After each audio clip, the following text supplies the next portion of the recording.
200 menores de edad, en su mayoría de 12 a 14 años, fueron detenidos y serían los autores de sicariatos. Así lo dijo para Televistazo el ministro del Interior, Juan Zapata. Funcionarios de la cárcel del Inca deben rendir su versión dentro de la investigación por sicariato del director de esa prisión. $5 millones será el monto del límite del gasto electoral para la consulta popular, mientras que el CNE empleará $800.000 en la promoción.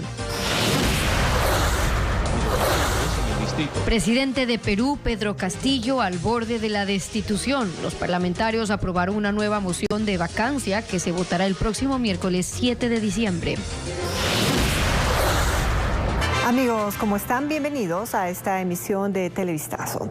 Aquí empezamos. Durante el estado de excepción que aún rige en 3 provincias, la policía en el país ha detenido a 200 menores de edad, muchos de ellos autores confesos de sicariatos. Hola, Estefi. ¿Qué tal, Gaby? Y amigos, muy buenas tardes. El ministro del Interior menciona que trabajan en el ámbito social, pues son adolescentes que están siendo reclutados por el crimen organizado. Merlin Ochoa nos informa además que las muertes violentas bajaron en un 13% durante la emergencia que ya tiene un mes. La tarde del jueves, con 30 impactos de bala, asesinaron a este hombre de 18 años dentro de un patio de venta de carros en el norte de Guayaquil. La policía aún no establece las causas, pero para el ministro del Interior, Juan Zapata, hay una preocupación sobre todo en las cifras de adolescentes implicados en actos delictivos. En el último mes, 200 menores de edad han sido detenidos, vinculados a grupos criminales. Muchos de ellos ya sicarios confesos, niños o adolescentes que no superan en muchos de los casos los 13, 15, 16 años. Esa es una preocupación que lo hemos analizado en el puesto de mando unificado, es decir, el tema de seguridad no se enfrenta solo con seguridad, sino ya debe haber un complemento y existe un complemento en el tema de lo social. Los menores fueron capturados en medio del estado de excepción que rige desde el 1 de noviembre en las provincias de Esmeraldas, Guayas y Santo Domingo de los Áchilas. Lo que preocupa es cómo estos GDOs reclutan menores de edad para estos fines tan complejos. Los otros, vinculados con tenencia de armas, vinculados con microtráfico, vinculados con los atentados terroristas que tuvimos a UPCs. El ministro del Interior indica que también se han capturado a 29 organizaciones narcocriminales, lo que ha permitido la reducción de las muertes violentas en las zonas conflictivas. Tenemos 33 muertes violentas menos, lo que significa un 13% de reducción. El estado de excepción rige hasta mediados de diciembre. Sin embargo, hasta ahora se han incautado casi 900 armas de fuego, ya que también los uniformados intentan desarmar a las mafias. La solicitud de un bloque legislativo al gobierno para que elimine la tabla permitida de porte para consumo de drogas genera polémica. La tabla está vigente desde hace 9 años y fue aprobada en el gobierno del presidente Rafael Correa. Paul Romero con el tema. Las cantidades máximas admisibles de tenencia para el consumo personal de drogas fueron aprobadas en 2013 por el entonces Consejo Nacional de Control de Sustancias Estupefacientes y Psicotrópicas. Han transcurrido 9 años y en Ecuador está permitido portar para el consumo hasta 10 gramos de marihuana, 2 de pasta base de cocaína, 1 de clorhidrato de cocaína, 0,10 de heroína, 0,02 de éxtasis y 0,04 de anfetaminas. Esta tabla, según varios legisladores, ha incrementado la inseguridad, el microtráfico, el consumo en adolescentes, la creación de pandillas. Por esta razón, el denominado Frente Parlamentario Anticorrupción pidió al gobierno que elimine la tabla. El Ejecutivo que cumpla su responsabilidad fue además una oferta de campaña de Guillermo Lasso. Y yo creo que este es el momento de responderle al país y será otro gran golpe al macrotráfico y al microtráfico. El abogado penalista Pablo Encalada considera que eliminar la tabla para distinguir al traficante del consumidor sería un error. Lo que se está haciendo en la práctica es llevando a la cárcel a los consumidores, ¿sí? Entonces, el momento que se haga esto, no solo que es inconstitucional, ¿no es cierto?, porque se estaría penalizando a los consumidores de drogas, sino que además vamos a llenarnos las cárceles de consumidores, ¿no es cierto?, con todos los problemas que tenemos hoy por hoy. Lo que sí tramitará la Asamblea en los próximos días son varios proyectos de reforma al Código Orgánico Integral Penal, en donde se proponen endurecer las penas para el micro y narcotráfico. Y este viernes terminó el periodo de flagrancias por el ataque del director de la cárcel del Inca sin detenidos. Mientras tanto, la Fiscalía cambió el tipo penal de la investigación de asesinato a sicariato, como nos informa ahora Fabiola Santana. Los agentes de la DINASET tenían hasta las 8 de la mañana para detener en flagrancia a los sicarios del director de la cárcel del Inca, Santiago Loza. Pero pese a que el presidente Lasso anunció que había indicios del responsable, el periodo terminó sin aprehendidos. Ahora la investigación previa continúa en la Fiscalía de Delincuencia Organizada Transnacional, pues se cambió el tipo de delito de asesinato a sicariato. Las primeras versiones están previstas aquí en la Fiscalía de la 9 de octubre. Se tratarían de funcionarios de la cárcel del Inca. En el Servicio de Atención a Privados de Libertad, SNAI, hay hermetismo. Al exdirector de la cárcel de Cotopaxi le preocupa el mensaje del crimen organizado a los funcionarios de los centros de rehabilitación. Le firmo, este no es el último capítulo, porque no entendemos la amenaza a la que estamos enfrentándonos. Es delincuencia organizada que está dentro y fuera de las cárceles. El tema va porque ahora, ¿quién va a asumir esos riesgos? ¿Quién va a querer ser director? Y considera que se deben fortalecer los análisis de riesgos en los centros penitenciarios. En esta cárcel ya hubo 5 asesinatos. Ahí, luego de esta acción, llegó el teniente coronel Loza. Después hubo 10 asesinatos más. Y luego hubo un traslado de un famoso líder de la banda de los Lobos hacia La Roca. Eso tiene que ser enmarcado dentro de una planificación, asumiendo los riesgos, minimizando los riesgos. El Ministerio del Interior informó que no hubo solicitud de análisis de riesgo por parte del director asesinado. Y desde la madrugada de este viernes se registró movimiento en los exteriores de la cárcel de Lago Agrio, en la provincia de Sucumbíos. Un contingente policial y militar se congregó en el centro penitenciario y cerró la vía al Coca. Se conoció que se estaría realizando un operativo en las instalaciones y que hasta el momento se han decomisado algunos objetos prohibidos como celulares, armas blancas, entre otros elementos. Se espera que en las próximas horas las autoridades den un pronunciamiento sobre este tema. Y el Consejo Nacional Electoral definió los montos máximos de límite del gasto y de promoción electoral para la consulta popular. Organizaciones políticas y sociales podrán calificarse para participar en campaña por el sí o por el no. Patricio Díaz nos trae los detalles. El Consejo Nacional Electoral adelanta los detalles para la organización de la consulta popular. Confirmó que el presupuesto será de algo más de 18 millones de dólares. Además, definió el límite de gasto electoral, es decir, el máximo que podrán invertir quienes se inscriban para hacer campaña. Tanto para el sí como para el no, solo podrán llegar a 2.6 millones de dólares. Esto, dividido para las 8 preguntas, implicaría 336 mil dólares por cada una. Este valor se obtiene de multiplicar el 0,40 por elector, porque así está contemplado en la norma, por el total de electores. Luego del proceso electoral, tienen que entregar las cuentas para que Fiscalización del Consejo Nacional Electoral revise. Si se pasaron de ese valor, obviamente tendrán su sanción. Para promoción electoral, es decir, lo que se invertirá en medios de comunicación, vallas y otros, se definió 807 mil dólares más IVA, es decir, 403.500 dólares por cada opción. Deberá ser repartido o asignado o distribuido entre quienes se inscriban para llevar adelante las campañas a favor o en contra. Debido a que se trata de un proceso adicional a las elecciones seccionales, también se decidió aumentar el rubro que recibirán los miembros de mesas receptoras del voto, que ahora será de 40 dólares. Nos vamos hasta Perú. El Congreso peruano pone al presidente Pedro Castillo al borde de la destitución. Los parlamentarios aprobaron someterlo a una nueva moción de vacancia el próximo miércoles 7 de diciembre y en esa fecha el mandatario deberá acudir al Pleno para defenderse antes de la votación final. Además, en otra acción contra Castillo, aprobaron un proyecto para suspenderlo y adelantar las elecciones generales a 2023. Pedro Castillo tiene apenas 16 meses en el gobierno y desde el inicio de su mandato la oposición ha buscado distintas vías para sacarlo del poder. La Fiscalía ha abierto una serie de investigaciones por corrupción y algunas han pasado a conocimiento del Congreso, que en 2 ocasiones ya intentó llevarlo a juicio político. Pero nuevas acusaciones contra Castillo impulsaron ahora una moción de destitución por incapacidad moral que ha sido aprobada por mayoría.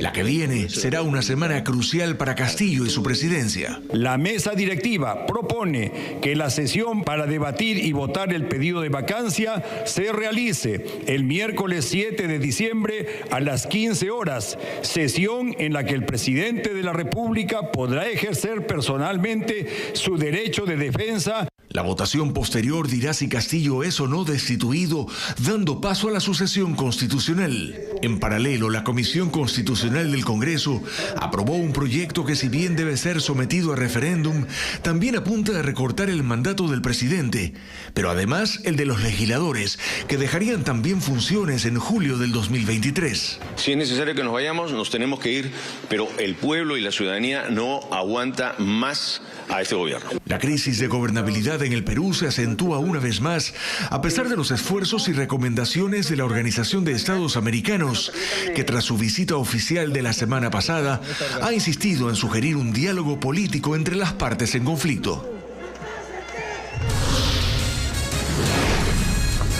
Nos vamos a una pausa y cuando regresemos, la falta de dragado del río Guayas sería la mayor causa de la sobrepoblación de aves que afectan las operaciones del aeropuerto de Guayaquil, según los expertos.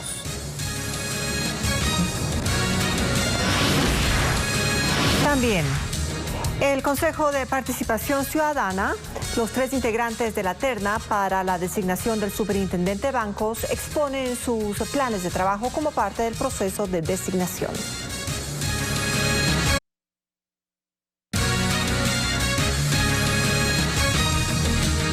Más noticias para ustedes a esta hora. Gracias por seguir con nosotros.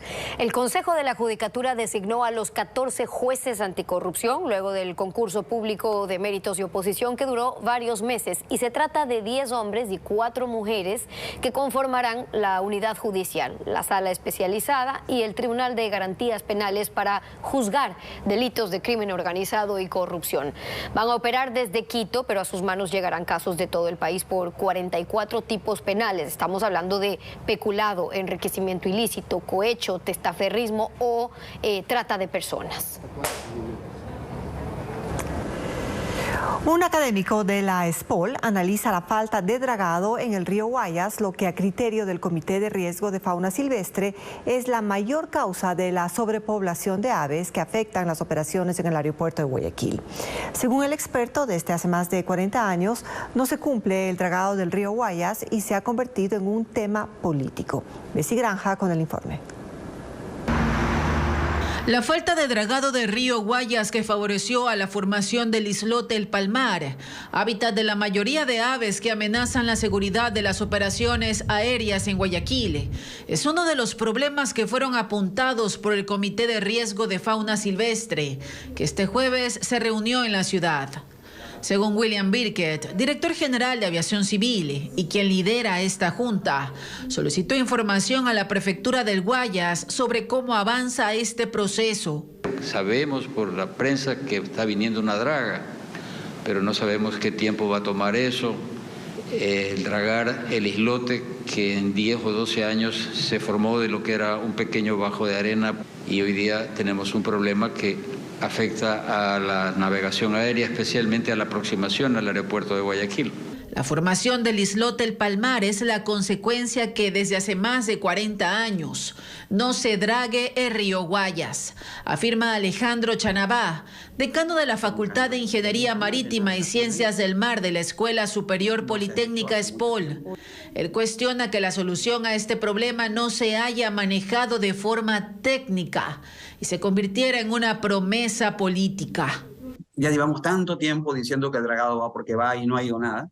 No ha ido, no solo esta administración que está, la anterior también, el anterior también, el anterior también, y seguirán hasta que alguien se decida y diga, ok, miren, es necesario para la dinámica que tenemos y los guayaquileños queremos que nuestra ría siga funcionando, la sigamos viendo, es necesario un dragado.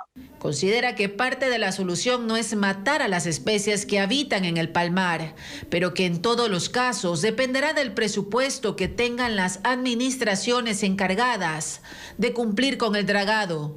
En las próximas horas se tiene previsto un pronunciamiento de parte de un vocero de la prefectura de Guayas. Y el ministro de Inclusión Económica y Social, Esteban Bernal, señala que los altos niveles de inversión del gobierno en la gente se reflejarían en la mejoría de los indicadores que exhiben una reducción ahora en los índices de pobreza. Sin embargo, reconoce que todavía falta mucho por hacer y por ello el gasto social se incrementaría aún más en el 2023.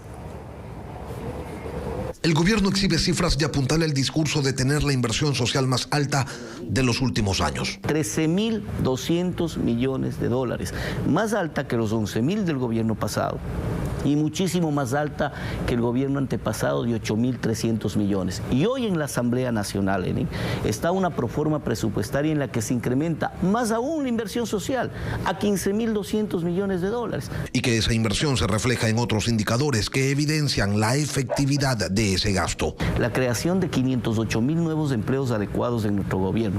Duela a quien le duela. Esos son los datos. La caída de la pobreza del 32% al 25%. La caída de la pobreza extrema del 14.7 al 10.7. ¿Por qué se entregan más bonos entonces, ministro? Porque necesitamos generar abrazo social. Se insiste en que el problema de lucha contra la desnutrición crónica infantil es emblema del gobierno y que la entrega de bonos a madres gestantes está previsto que se incremente año a año. En este año se hizo una inversión de 12.300.000. El próximo año esas 37.500 madres se incrementan a 67.500 y el subsiguiente, el año 2024, llegaremos al punto objetivo que es 85.000 madres gestantes. El gobierno había indicado que el programa se financiaría con el dinero de la venta del Banco del Pacífico. Como la venta se cayó, ahora se analizan otras opciones. Hay varias, y ahí lo iremos anunciando de manera paulatina. Yo siempre soy mesurado en que esos son temas que competen específicamente a anunciarlo al presidente de la República. Por ahora, entendamos que el financiamiento actual 2022 y lo que viene para el 2023 está totalmente cubierto. Bernal además indicó que se desarrollan programas para reducir el trabajo y la mendicidad infantil, que en estos tiempos se multiplica. Allí se concentran esfuerzos para cambiar realidades.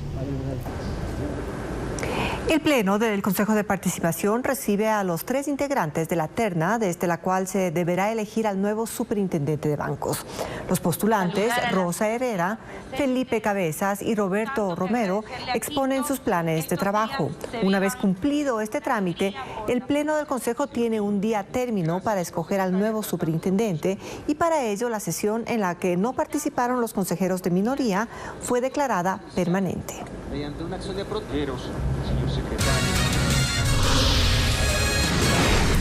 Y más adelante en Televistazo capturan a 3 sujetos que tenían una maleta con $300.000 falsos en Napo. La policía los acusa de extorsión y estafa. Vamos con más noticias. 2 heridos y daños materiales, el saldo de 2 accidentes de tránsito registrados esta madrugada en Guayaquil. Y en uno de los casos, un vehículo perdió pista y terminó volcado dentro de una gasolinera. A continuación les presentamos las imágenes. Volcado. Así terminó este vehículo luego de perder pista y chocarse esta madrugada. Producto del impacto, el carro quedó muy cerca de los tanques de combustible de una gasolinera ubicada en las calles Tungurahua y Gómez Rendón. Los agentes de tránsito acudieron al sitio a atender la emergencia. Ha suscitado un accidente en la cual está involucrado un vehículo en la que presuntamente su conductor está presunto en estado etílico. El conductor implicado intentó resistirse a la detención y forcejeó con los agentes, mientras que su acompañante huyó del lugar. Yo estaba en mi casa poniendo las luces en el balcón cuando sentimos un estremezón terrible. A lo que mi hijo me dice, vamos mami, vamos, vengo y estaba, pero el muchacho que estaba manejando, me imagino tendrá unos 26, 27 años, no tiene más. Estaba bien borracho. Brigadistas del Cuerpo de Bomberos también llegaron a la zona para limpiar los escombros. Tras los trabajos, el carro fue trasladado a los patios de retención vehicular.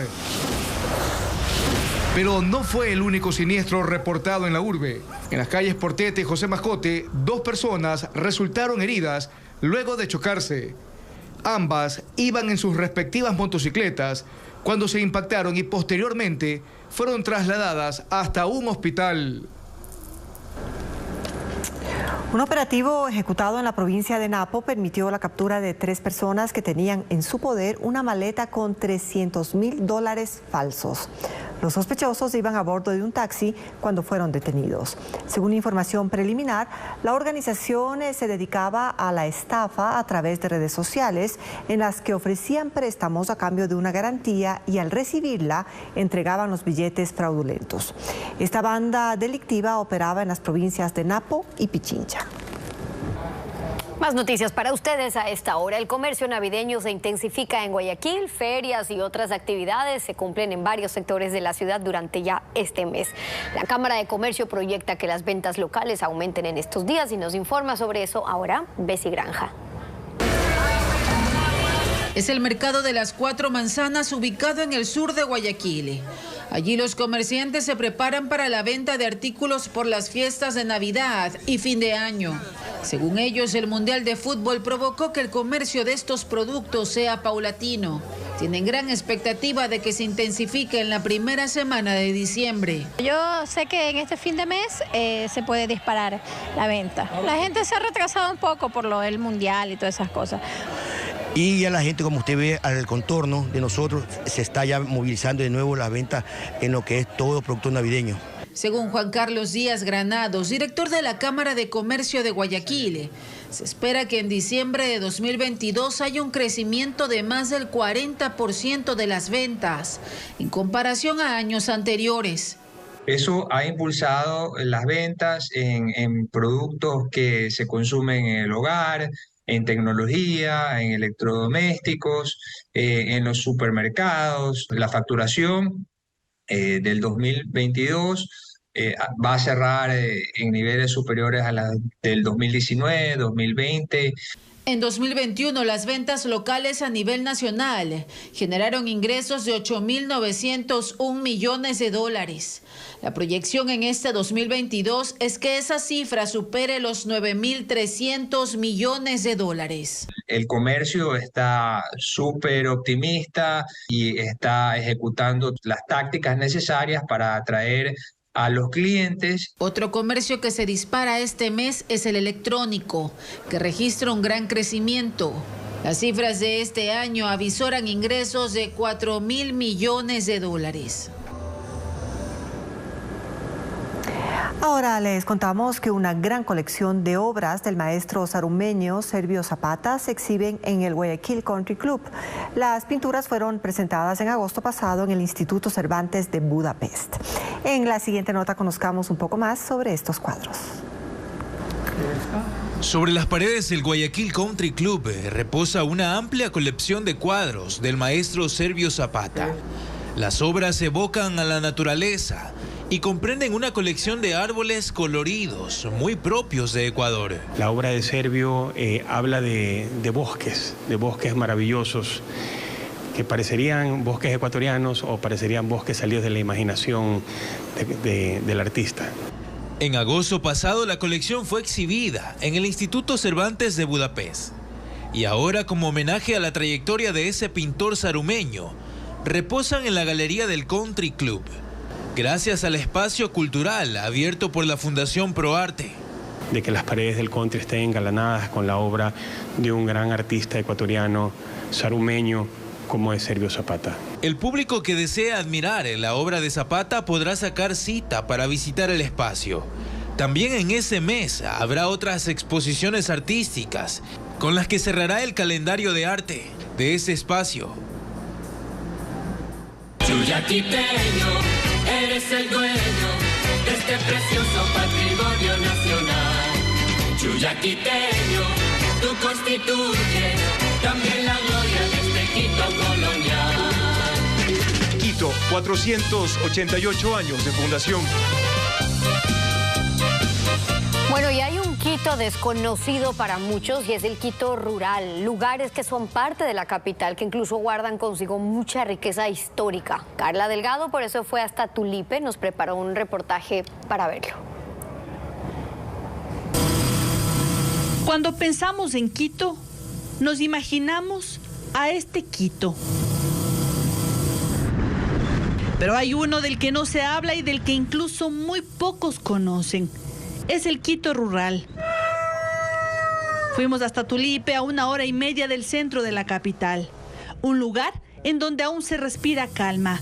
Incluso muchos de los foráneos que llegaron hace varias décadas decidieron quedarse. Ya nos enseñamos aquí porque el clima era muy bueno para sembrar maíz, para sembrar cualquier planta y nos quedamos aquí. El lugar de clima cálido y de una colorida vegetación va sorprendiendo a su paso, pues a pesar de ser pequeño guarda consigo una gran riqueza cultural. En medio del poblado nos encontramos con la primera sorpresa, un complejo arqueológico. Se dice que aquí habitaron los yumbos, una cultura ancestral muy familiarizada con la astronomía y la arquitectura. Esta estructura solar habría sido construida mucho antes de que lleguen los españoles y los incas. Aquí se celebraban varias ceremonias ancestrales. Dicen que también servía como un reloj solar. Pero no son las únicas ruinas que divisamos. Más adelante, estas piscinas. Ceremonias vinculadas al agua, que es un elemento de vida y de purificación. Por lo tanto, es muy posible que aquí se hayan hecho ceremonias de iniciación cuando las jóvenes pasaban a la edad adulta. Al cruzar el río del mismo nombre, un museo guarda diversos tesoros. Dicen que en la zona del Chocó andino se han encontrado más de 600 evidencias arqueológicas. Una pequeña muestra de nuestros orígenes se guarda tras de estas vitrinas. ¿Quién diría que la capital tiene más diversidad de la que pensábamos? Un Quito escondido, que también merece ser admirado y reconocido. Y anoche se iluminó la Plaza de la Administración en el centro de Guayaquil con los clásicos colores de la Navidad. Hubo también un show artístico y con este acto arrancó oficialmente la agenda de eventos navideños en el puerto principal. La magia de la Navidad se la vive desde anoche en la Plaza de la Administración. Este punto turístico de Guayaquil fue iluminado con cientos de luces LED. Gloria Gallardo, presidente de la empresa pública municipal de turismo, resalta que esta es una época de reflexión que debe ser aprovechada para pasar en familia. La Plaza de la Administración se va a convertir en un lugar mágico para soñar, para vivir la Navidad, porque lo que queremos siempre es encender en el corazón de todos el espíritu de la Navidad, de amor, de paz, de dicha, de prosperidad, de confraternidad. Un árbol de 12 metros de altura y un nacimiento conforman el escenario que es admirado desde ya por decenas de espectadores. Viendo estas luces, viendo cómo cae la nieve artificial, nos da emoción de que pues hay algo más bueno, aparte de todo lo que a diario nos llega de tantas malas noticias. Esto es algo que motiva, algo que da esperanza. Sabes, mi amor, pórtate bien, no debes llorar, ¿sabes por qué? Y es que con la iluminación de este lugar arrancó la agenda oficial de eventos navideños en Guayaquil. Conciertos, shows artísticos, obras de teatro y nuestro gran desfile de luces LED que vuelve después de 2 años de pandemia. La Plaza de la Administración permanecerá encendida hasta el 6 de enero para llenar de brillo las próximas noches.